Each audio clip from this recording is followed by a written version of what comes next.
Welcome back to Big Mouth. Good evening, world. Have you seen the latest teaser promo for Zack Snyder's Justice League Snyder Cut? This time it's for Superman. The whole world is mourning over a symbol, Martha Kent said. Wow. Kevin Costner's Jonathan Kent saying, "Fly, son." Now that's interesting, isn't it?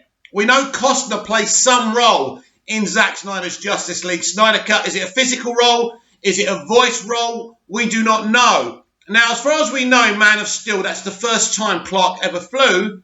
Maybe not. If he's telling him to fly, maybe it's kind of Snyder called Superman's Fortress of Solitude in the Snyderverse, Kevin Costner's Jonathan Kent. Maybe he sees him, they talk and he tells him to fly. There could be an out there theory that I've always kind of suspected, that Kevin Costner's Jonathan Kent didn't actually die. But it's an out there theory and he probably did die, and it's just his ghost and spirit he's talking to, like he did in Batman vs. Superman, Dawn of Justice. We hear Batman's voice, "I swore on his grave." Brilliant. We hear Wonder Woman's voice, "Let's do this together." We hear a voice saying, "Get down." And then Superman say, "They brought me back for a reason. I need to find out why." So, obviously, the Justice League do bring him back. Is that why?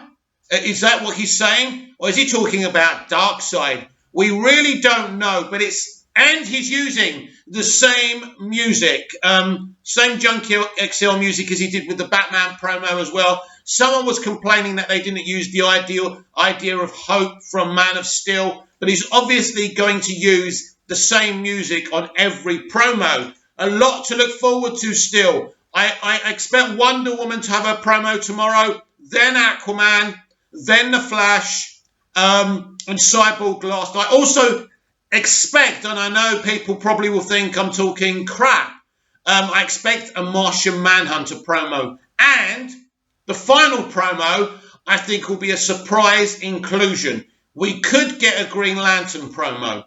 Why would he do this? It's a kind of spoiler, I suppose, if Green Lantern is in this movie. Look, the Lanterns were in Justice League, like briefly. So that would kind of suspect that, or lead me to suspect that the Lanterns, at least as a core, are in this movie briefly. But we could get a Green Lantern.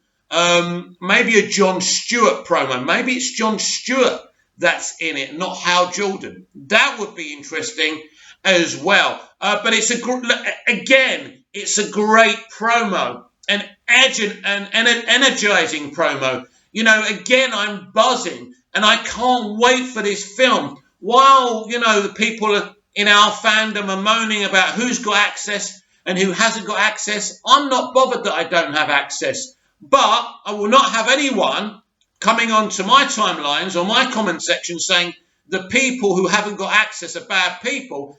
That's not what this is about. Everyone can't be able to go to the virtual premiere. And I'm one of those people who won't be able to go to the virtual premiere. So be it. No hard feelings. But focusing on the actual freaking movie, because that's really why I'm here for, right?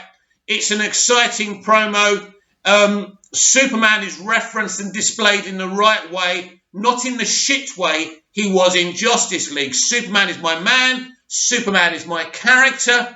I think it's an amazing promo. And just hearing all those voices, Martha Kent's. Did we hear Martian Manhunter? I'm not sure. It wasn't clear what that one of those voices said.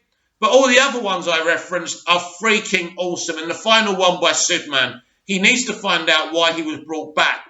If you notice the way he walks out of the ship is very interesting. He seems very disorientated. This is not fully the Cal that we knew before. He's come back from the dead. He's confused. He's disorientated. I think that's going to be an interesting element as well. So I'm just looking forward to seeing what is done with Superman in this movie, because my mind's everywhere right now. But it's really good, stylized and stylish, thematic, because that's what Zack's all about.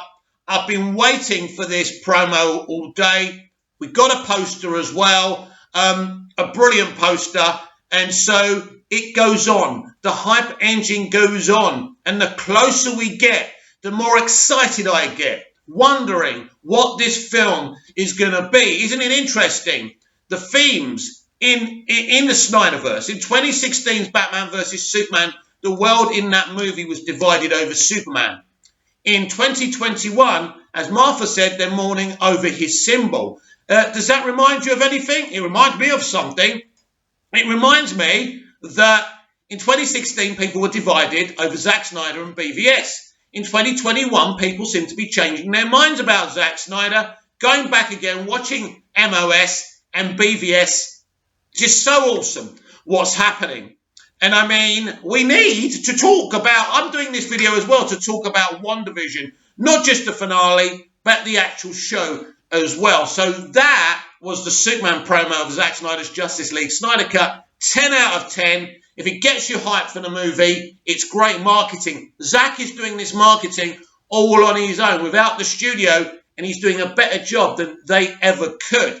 Anyway, WanderVision. Let's talk about that series finale.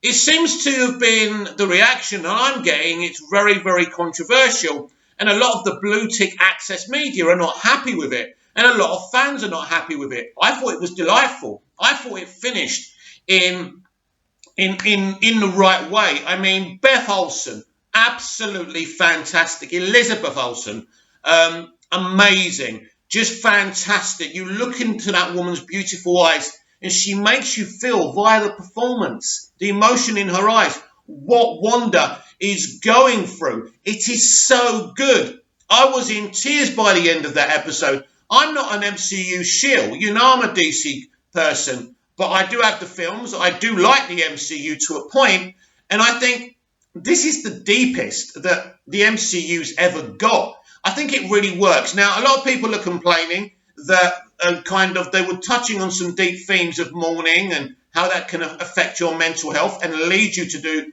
what Wanda's done here, where she can't move away from Vision.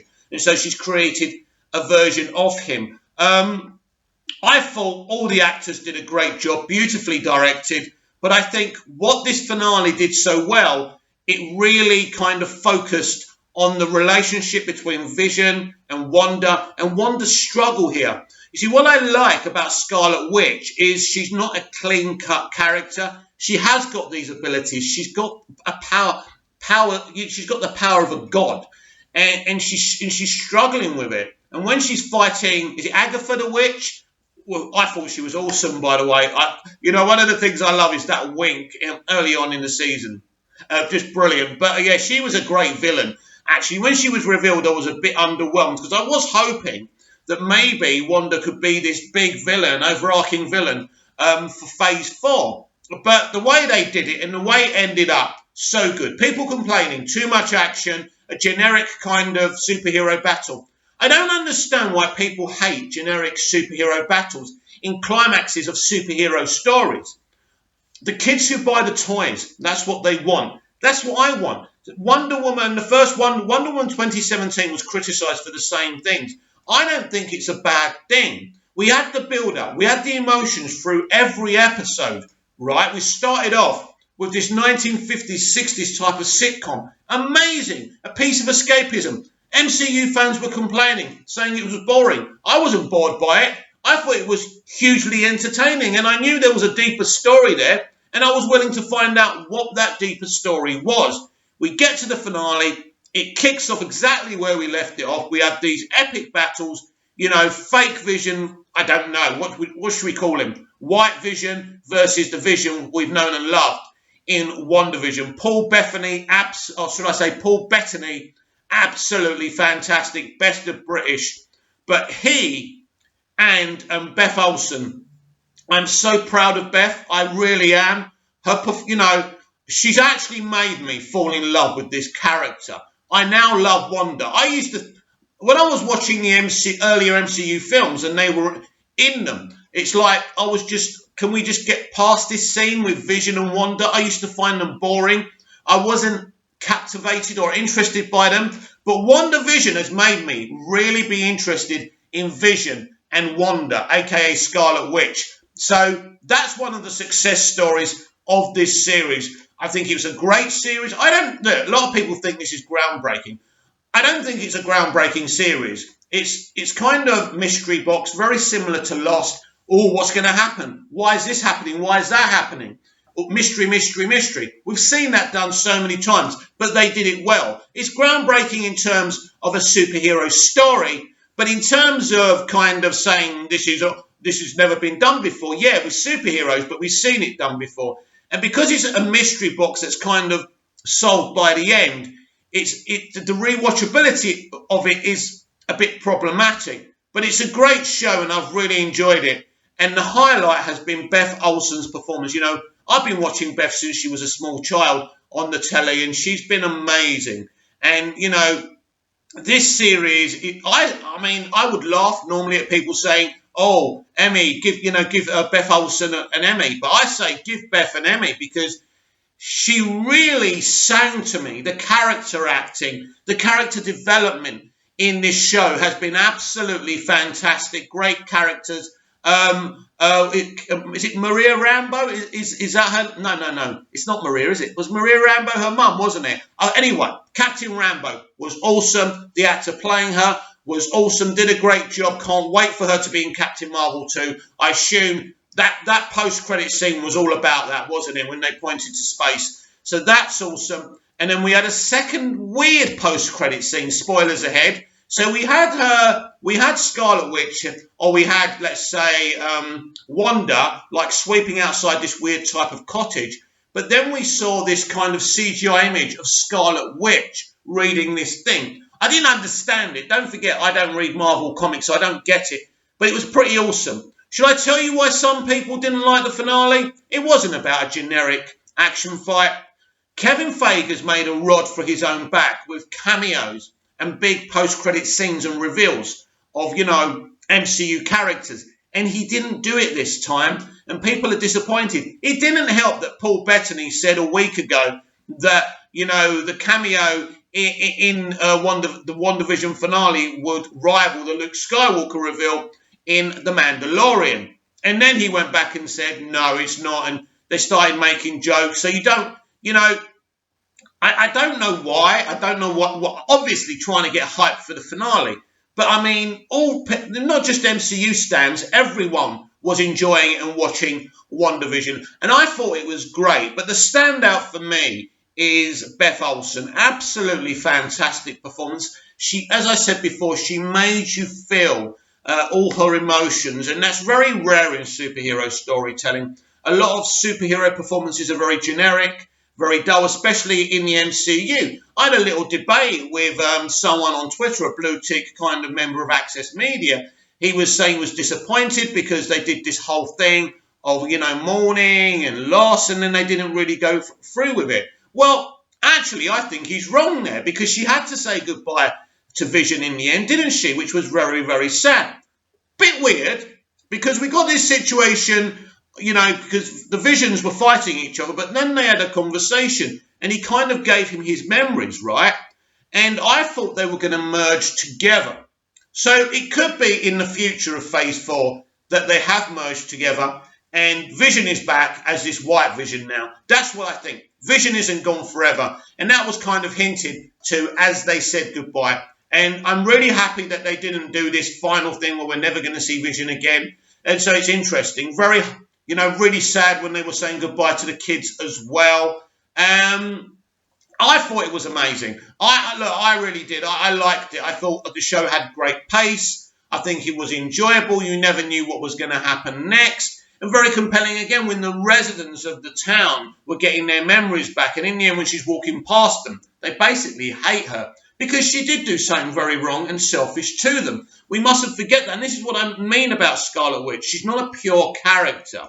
And she's going to sit there with the girls high-fiving, having chocolates and talking about boys. This is a really high-core, a hardcore character. And isn't it good when you see women represented in the right way? And this female superhero was absolutely represented in the right way, finally. because she was written as a character, not as a woman, right? And not as an identity or what she identifies as, but as a human being with flaws, with powers, and struggling to deal with those powers, using those powers to bring the person that she loves back, even though it wasn't really him. But, it's really amazing at the end when she's fighting Agatha. I think it's Agatha anyway, the witch. And she says, just give me your powers and you can stay in this town with Vision and the children forever. Of course, she was lying. And, Wanda knew this. And so she tricked her. That was a bit like Superman 2, when we thought that Superman's losing his powers, but really it's the three villains from Krypton. That's what she kind of done to her when she kept on kind of zapping her. So that was amazing as well. So I'm really happy with WandaVision. I'm disappointed that people didn't get the pleasure out of the finale that I did. I thought the action was amazing and I found it emotionally satisfying. So let me know, what do you think about the Superman Snyder Cut trailer? Thought it was amazing, thought it was emotional, great to see him in the black suit again. And what did you think of WandaVision, not just as a superhero show, but like the episodes? What did you think of the episodes? Did you like the pacing? Did you like the finale? Or were you disappointed with the finale with a great many people? Let me know. And don't forget, the Snyder Cut is just, under 2 weeks away now? And I can't wait. And I know you can't wait either. Comment down below, like, share and subscribe. And I'll be back later with the DCEU Daily. See you again soon.